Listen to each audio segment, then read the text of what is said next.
Hello and welcome to a super duper edition of the NBL1 Show. We've got highlights, we've got dunks, we've got two special guests coming up, and we've got Pete Hooley. Welcome. Good to be back. Another one. Jam-packed full weekend of NBL1 action. Unfortunately, we didn't get any West action with what happened over there in Perth, but good to know they're out of lockdown now. And hopefully sooner rather than later we can get that competition back up and running. We'll have a little update on NBL1 West a little later, but all our thoughts with everyone in WA as they come out of this snap lockdown. Let's get straight into the action. We've got plenty to talk about today, and we're going to start with NBL1 South men. And we take a look at the ladder, and it's the Nunawading Spectres, top of the table. Well, a big win over the Sandringham Sabres for Nunawading. Tommy Wright had the 29 points, 5 assists. So they've got two good wins on the trot, but a long season ahead. And as we see, some logjam. I know it's early in the season, but some big performances already coming out of the NBL1 South. Melbourne Tigers, that Albury road trip's a hard road trip to do. And Felix von Hoff, we've spoke about him already, had the 33 points in that one. He did say he was potentially going to lead the league in scoring and starting off. He did. That's his self-appointed. Okay. But he's on track right now, having some good performances. I like that game because it was high scoring.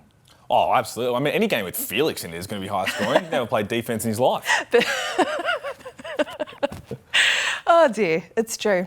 And our boys, well, they're kind of my boys, but the Ballarat Miners, they had a super weekend, 74-71 winners over Northwest Thunder in overtime. Matty Kenyon, he's going to be joining us shortly, 27 points, 9 rebounds and the winner. Yeah, they were huge, and that Tassie doubleheader is tough. Oh, it's a road trip, back-to-back games. You go down there and they lost to Hobart the night before, so you want to bounce back, and had plenty of chances to win this one in regulation. Went to overtime. Big game winner, looking forward to chatting to him. And Jock Perry, 15.7 rebounds, 2 days out of hotel quarantine. That's tough to do. And imagine that, 2 days out of hotel, straight into a Tassie double. Not easy to do, but they'd be happy to get that win. What kind of an in is Jock? Well, it's going to be huge for them. He's going to come in and try and get on those NBL radars as well. And starting off really strong, he's going to get an opportunity there with Brendan Joyce. And they've got a really nice roster that's growing there. So Ballarat's going to be one to watch. There were so many highlights at the weekend, so many dunks that we've had to create a segment, Pete. Oh, a dunk segment. This is what you want to see, except for the first one. I mean, I'm Nunawading guy, so that's going to hurt. But it's big dunks all there. Clancy Bird starting us off strong. And this is what I'm most impressed about. This dunk right here on a nice little tip slant wasn't on Felix. Felix is a poster child. He was there. He was on the wing, not playing any defence as usual. Gets dunked on a lot. And this one here, Ray Turner. You can't do one of the most successful Australian basketballers like that in Dave Anderson. The audacity. It's got to be seen to be believed. It does. That's a big dunk. And then Mark Scherf in transition. We've seen some big dunks at Eltham High School over the years, and Josh Sykes when he was playing for Eltham. Yeah. Angus Glover had a big one there last year. So Mark Scherf just rising up on the Eltham faithful. It's right up there, literally. Now, we love a game winner on the NBL1 Show. I think we'll put the call out. If you hit the game winner this season in overtime, we'll get you on the show. So it's time to head up to sunny, warm Ballarat and catch up with Matt Kenyon. Hey guys, how you doing? Appreciate you having me. Well, talk about the game winner. Tassie double, always a tough road trip. Second leg, overtime. What was going through your mind? It looked like you almost didn't want to shoot it, trying to get the ball to Jock Perry. I had faith in the big fella, but yeah, I know he kicked it out to me, and I nailed it. But honestly, I didn't want to play a double OT back to back on that Tassie trip. A lot of travel. Jock just came out of quarantine 2 days ago. He could barely run. So yeah, I just wanted to hit it for the boys, so we didn't have to play double OT. Well, it is a tough road trip. But firstly, how many times have you watched the game winner? But have you watched the last maybe 5 minutes of regulation and overtime with the stream? Because I tuned in, and the commentators, if you've watched it, you've heard, they 100% jinxed you by saying that when you went to the free throw line in regulation that you weren't going to miss any. You're a great free throw shooter and had been shooting well. Did they really? Wow. And then when you went to the free throw line in overtime, said, oh, he's already missed one in regulation. He won't miss these. And you missed them again. So they put the mozzie on you, but you had the one up. Wow, yeah. I didn't hear that. I haven't heard it. I usually turn the commentary off, to be honest. But yeah, that's, wow. I don't know. Yeah, I missed those two, so I pretty much had to make the shot. Otherwise, it would have been a rough trip home. So lucky I hit it. The only thing almost better than the match-winning shot was Brendan Joyce, your coach's I knew you were going to say that, yeah. All the boys were talking about that. It was hilarious. Yeah, it's pretty funny. It's cool to see Chock react like that. And look, it's a pretty new group at Ballarat, and it was great to see the team run straight onto the court and sort of embrace you in the moment. And it was a big win, you know, in the scheme of the start to your season. Yeah, 100%. This is probably one of the funnest teams I've been around, to be honest. We all get along really well off the court, and it translates on the court. I think we're all pretty disappointed with that Hobart loss.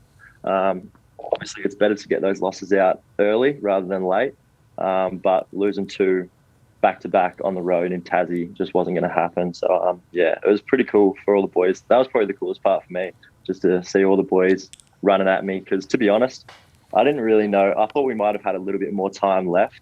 So I was getting ready to play D, and then I looked at the bench and everyone was just sprinting at me. So it was pretty cool.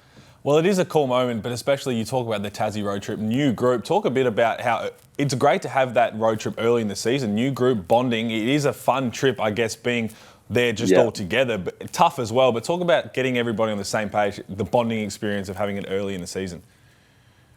Yeah, it's pretty cool. I mean, we haven't had a lot of time prior to the season to get to know each other, but we have clicked really quickly. But to go onto that trip, and we went to Albury as well, which is a long bus trip. So we had a lot of time to get to know one another, and we're clicking really well. So I feel like we can do a lot of good things this season, and we have high expectations for sure. Well, now you're in Ballarat. We can see that you've adjusted to the weather. What's it like in the community? It's cold down there. It's only going to get colder, but they love basketball down there, and they fill out the Minor Dome when you do play at home. You feeling that excitement around the community? Yeah, for sure. It's going to be really exciting. We have that new stadium at BSEC as well, which is probably the best arena in NBL1, to be honest.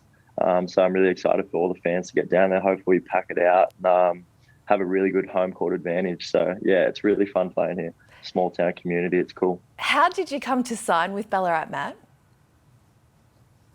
Well, obviously Chalk being here, great coach, and I knew a couple guys here, and Ballarat have always been one of the best teams, and I hadn't won in a while, and I feel like I'm a winning player, and I was ready to. I just want to win, to be honest, and winning. Whenever you win, that's it. That comes with individual success as well. So I'm a team player. I like to win, and yeah. Well, no doubt that it does help winning on winning teams with furthering your career. You've tasted NBL before with the Brisbane Bullets. Is that your goal? Is to get back on the radar, get onto an NBL roster? Yeah, for sure. NBL or back to America. I had a little stint in the G League, which I felt like I was only just getting started, really. So just at that high level, that elite level, NBL or like the NBA level, try and get into a two-way maybe, or whatever. Well, how was maybe, but. How was that American little journey you had getting over there to the G League? Because it's different. The G League, NBL1, different countries, it is different, and albeit everything that the world has gone through in the last 18 months. How was that experience? Yeah, it was really cool. It's a roller coaster, just like anything else in basketball, like as you guys know. LA was really cool. Washington was challenging before that, but it was just a learning experience. I think the past 5 years, from when I went from AIS to Brisbane as a young guy, all the way to the G League last year, I think it's just been a learning experience, and now I'm kind of at the right mindset and the right mentality to really succeed and push my career forward into that NBL and really pursue my dreams. Speaking of experiences, you had an absolute beauty at the start of the year, debuting and representing the Australian Boomers. Tell us about that. Yeah, that was really cool. I mean, with the whole situation with the NBL guys not being able to play, I got the call from Capes, and obviously I was straight into Canberra, into camp. We had a bunch of young guys, so it was interesting. I was the old head. Some of the journalists were asking me if I felt like a father figure, which was a bit odd, but I was at 23. But yeah, it was really cool. And yeah, to beat New Zealand, representing Australia, it doesn't matter what the situation is, it's always special. So yeah, it was really cool. Now, we know what you're doing on the basketball court, your dreams and aspirations, but a little birdie tells us you've got a little side hustle going on, a bit of photography. Talk us a bit about what you do away from the court and where can we see some of these masterpieces? Oh, man, I wouldn't say it's a side hustle, more just a hobby. But, yeah, I don't know. I like to get creative and just take film photos and stuff. I have a little film photography page with about 1 follower on it. But, yeah, it's cool. It's fun. Like, I enjoy it. It's just you got to take your mind off basketball some way. So play guitar or be creative with photography or whatever the case may be. You got to get a coffee. But, yeah, just finding ways to get outside of basketball, which I struggled with when I was younger. So yeah, it's cool. I wanted to ask you about the guitar, something that came out of COVID and lockdown for you. What do you play on it? Oh, just like a coastal acoustic. I'm a coast boy, so just like guys like Ziggy Alberts and things like that. I'm not amazing, but I try. I'm alright, I say. But yeah, it's just fun. It's just, like I said, another good way to just take your mind off things, and it's cool. It's fun. Well, you're living with Davo right now, Davo Hickey. Is he a big fan of your playing, or when you bring the guitar out, does he shut the door? I actually don't have my guitar in Ballarat. I think Mum's going to send it up. But yeah, so he hasn't had to deal with that yet. Before we let you go, we've got to ask you about the cold. I met you at the season launch a few weeks ago. It was like mid-20s in Ballarat that day and you were freezing, and we can see... No, it was cold. Yeah, it wasn't cold. You're rugged up now. How are you coping so far, and have you been given any little tips and tricks to get through a Ballarat winter? Oh, it's all right. Just layer up. We got heaters inside, so when I'm not at the basketball stadium, I'm inside. So yeah, no, it's not too bad. I knew what I was in for, and I lived in Canberra for a bit at AIS, so yeah, it's all right. I think if any place is going to prepare you for the cold in Ballarat, it's definitely Canberra, so he'll be right. In saying that, I think we might check in with you in sort of July, August and see how you're going, because that's when it's really going to hit. Great to catch up with you today. Loving your work in NBL1, and we wish you all the best for the rest of the season. Appreciate it. Time now to take a look at NBL1 South women. It is a star-studded competition this year. There are opals here, there and everywhere. As we take a look at the ladder, the Frankston Blues under the coaching of Belinda Snell. Speaking of great opals, they're flying. They are loaded, and it's going to be tough to beat the Frankston Blues. Darcy Garvin had 30 points, 8 rebounds. Tessa Levy, 18 points, 8 rebounds, 8 assists. Nearly a triple-double, doing a bit of everything. Going to be really tough to beat the Blues. Speaking of tough to beat, Sandringham 72-70 winners over the Pioneers, and tough to beat Jenna O'Hay, the Opals captain. Well, 27 points, 6 rebounds, 5 assists, and then Rachel Jarry just throwing her in. 2 teams, dynamic duos on both sides. We talk about Frankston and Sandringham. Rachel Jarry had 14 and 6, so another one that's going to be tough to beat. And rounding it out with Ballarat Rush, defeating the Chargers. 1 point win on that Tassie road trip. Casey Burton had 13 points and another game winner. We got game winners everywhere for Ballarat. And Alicia Froling, 10 points, 20 rebounds and 5 assists. And speaking of rebounds, I've got to throw this in here. We had Annalie Maley on the show last week, challenged her to get 30 rebounds, had 29 boards. So I'm not sure if someone stole a rebound. If a guard stole a rebound off her, then we're coming after you. They owe her coffee for the rest of the year. Yeah. 29 boards. The challenge has been set, so maybe we've got to start sending more challenges. Yeah. She really went for that. We're going to go over the film too, because if someone's taken that board from her... That's coffees for every training for the rest of the year. How did you like the coffee I got you today? It was nice. Was it hot enough? Yeah, it was perfect. Yeah, awesome. That's what I needed. Also, speaking of Frolings, Alicia and Keely went Alicia and Keely went head-to-head at the weekend. Keely won. She's like 5-0 against her twin. Well, that's not where you want to be. No, as a twin myself, my sister was always better than me growing up. You never want to lose consistently to your other twin, but they'll get a chance. They'll get a chance to be able to get back one up on her. Some great photos of them going head-to-head on social media too. You can find them all on NBL1. We're all over social media. Let's move on to NBL1 Central and take a look at some big games there over the weekend. And it was the Southern Tigers 91-52 victors over the South Adelaide Panthers. Well, they were good. The Tigers are going to be one to watch in the NBL1 Central Women's. Teague Morrell, 22 points, 14 rebounds, just double-doubles galore coming out of the NBL1 Central. And Woodville Warriors beating the Lions by 17. Emily Winter, 17 and 14 and 8 steals. So there's a lot of steals. If you get a triple-double with steals, not even assists, then the quadruple-double starts to become a possibility. That is a super stat line, isn't it? That's a big game. And then Forestville Eagles, someone we're about to chat to soon. Sam Simons, 35 points, 9 rebounds, 4 assists. That'll be a real nice start to the season. You'll be feeling good about yourself after that. She is killing it for the top of the table Eagles, and she joins us now. Welcome, Sammy. Thank you. Good to see you guys. It's good to see you in full flight and leading your team. How are you enjoying the start to the season? Oh, loving it so far. Loving being home and playing back for my home club. It's been awesome so far.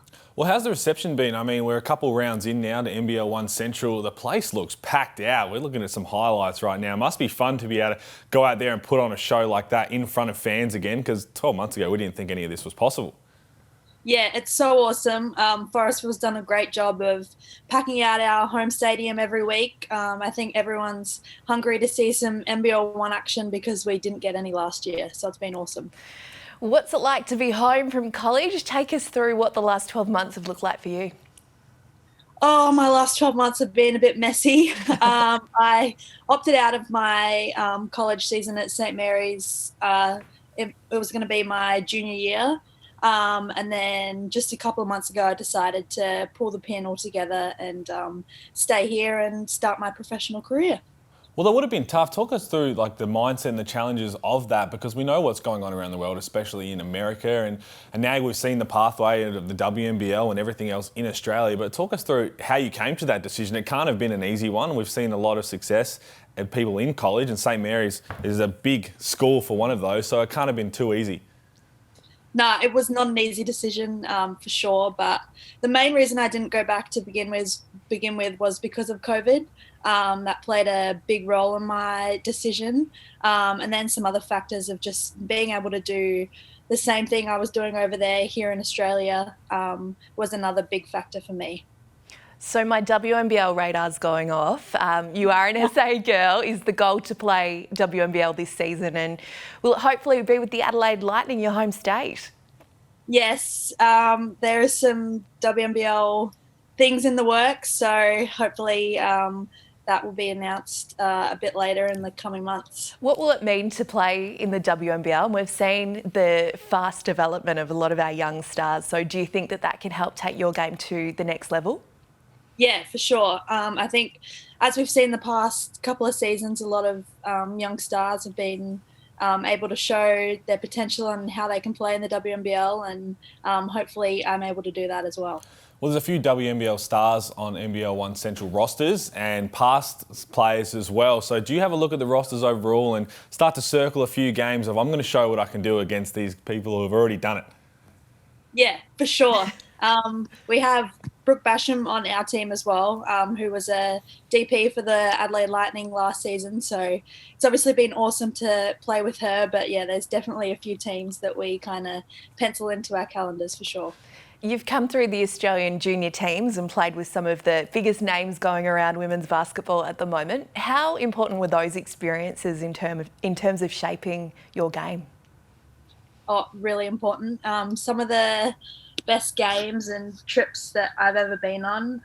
Obviously, one to really remember was our under-17 campaign where we won gold, and obviously Ezzy, who's in the WNBA now and killing it in the WNBL, made the All-Star 5. So that was probably one of my favourite trips.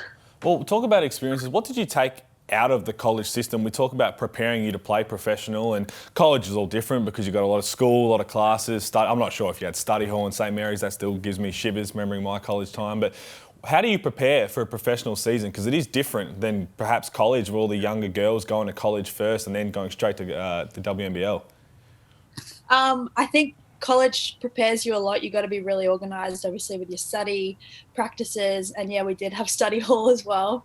But I think college, there's a lot of conditioning and weight room stuff, which just prepares you to show you how hard you need to work to kind of make it.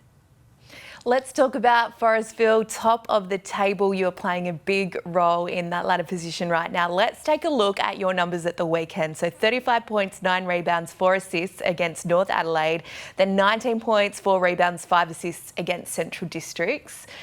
Take us through that double-double. It was a pretty big weekend for us. 2 big wins. I think we did a great job as a team executing our stuff, executing our scout, and it's been awesome to start our season off 4-0. Well, I ask every Adelaide player that comes onto the league, being an Adelaide homegrown boy, take away your home court of Forestville Eagles. What's your favourite place to play at, favourite place to shoot at? Because we looked at some of your highlights. It can get hot from outside. What's the favourite venue besides the home court? Oh, favourite venue in Adelaide, you mean? Yep. Oh, I'm going to say probably apart from Wayville, Titanium Security Arena, where the Sixers used to play. I always love playing there. The court's awesome there, but I don't really like anyone else's home court, to be honest. Good answer. Very good answer. The Eagles will be happy to hear that. Sammy, great to catch up with you today. We're loving your work in NBL1 and hopefully we'll see you in the WNBL very soon. Thanks for your time. Thank you, guys. See ya. Great to catch up with Sammy as we take a look at NBL1 Central men's action at the weekend. And the Sturt Sabres 76 defeated Woodville Warriors 69. Ben Grisky from Sturt 25.6 boards. Well, they're off to a flyer, the Sabres. They've got a young group and putting together some good games so far. And Keanu Rasmussen, 16 points, 7 rebounds, 5 assists. He had a nice game as well. And people are just filling up the box score in the Central Division. Nord Flames beating South by 1. Big game-winning block in this one. CJ Turnage, 21 points, 6 rebounds, 4 assists. And Anthony Green, 13 rebounds to go along with his 7 points. So we've got a lot of window wipers in the Central. Everyone cleaning up the glass down there nice and efficiently.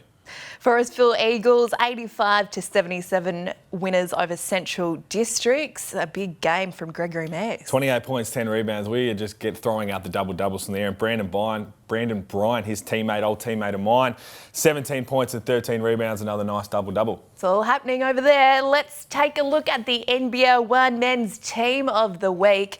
I don't want to be a selector in these Team of the Weeks. Well, we're not, luckily, because there's some big performances and it's going to be hard. Get the Panadol. Kwani, I know they came in 2 losses, but some big games. He had 28 points and 10 rebounds versus Mount Gambier, and then 24 points and 17 rebounds against Nuttawading. Just playing a lone hand right now for the Sabres and putting up some big numbers trying to get them across the line.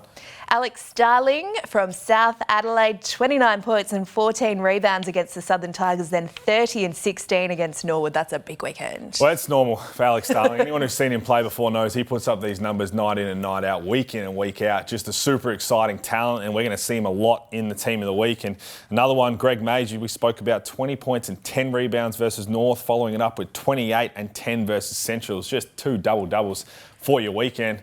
You sleep well after that.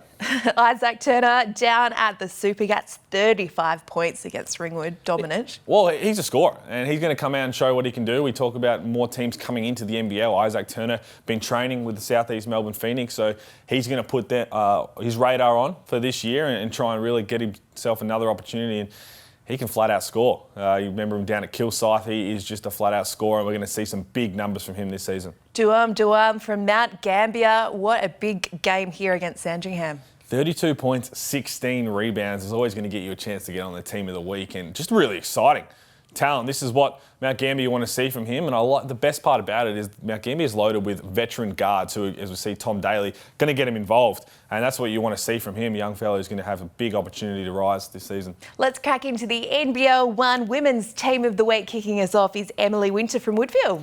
Well, we touched on it briefly. 17 points, 14 rebounds and 8 steals versus Central District. And then to back that up with 24 points and 22 rebounds versus the Sabres. That is another monster game. And our special guest today, Sammy. Sam Simons, how good was she? 35 points, 9 rebounds, 4 assists versus North, and then the 19, 4 and 5 against Centrals. And you'd love to be able to come back doing that. As she said, she made a really tough decision to leave college and pursue this. So there's going to be the pressure to have to perform, and she's done that so far. Yeah, it's been great to see. Teague Morrell, we mentioned her before for Southern, 22 points, 14 rebounds against South Adelaide, and then 24 and 14 against the Mavericks. Just a quiet 23 and 14 average over the weekend. Another one who'll sleep well the next night, because those double-header games are tough. You've got to get straight back up and perform at such a high level. And then Jenna O'Hay, the 27, 6 and 5 versus Mount Gambier, and the 27 and 8 versus Nuttawading. We know what we're going to get from Jenna O'Hay, but she's still got to go out there and deliver it. It's just become expected now from the superstar. Yeah, and we love it. We love seeing her in NBL1. And joining her in the Team of the Week in the final spot, it's another Opal. It's Darcy Garbutt, and she's lighting it up for the Frankston Blues. Well, 23 and 11 versus Bendigo, and then 30 and 8 versus Dandenong. Darcy Garbutt, she just keeps getting better year in and year out, and we're looking forward to watching her continue to grow her game. She's going to be definitely one to keep an eye on, but just superstars galore all around the NBL1, and we look forward to West getting back to playing some games, and then North coming. So a lot of talent to keep an eye on. It's all happening. A little bit of an update on West before we finish up today. So because of the snap lockdown in Perth and Peel regions at the weekend, round 2 was postponed. Friday night games this week have already been postponed, and we'll have a decision from the league a bit later in the week about Saturday and Sunday. So hopefully all our West players will be back on court very soon. Well, hopefully, because as we've seen with massive performances over there, I'm sure they're itching to get back on the court. Absolutely. Big weekend coming up. Before we go, Pete, where can you find us on socials? Well, you've seen the dunks. If you want to see more dunks, jump online to the Instagram, NBL1, Twitter, Facebook, everything. That's where you're going to find it all from us. All the best highlights are there. Have a great week, and we'll see you next week with all the action.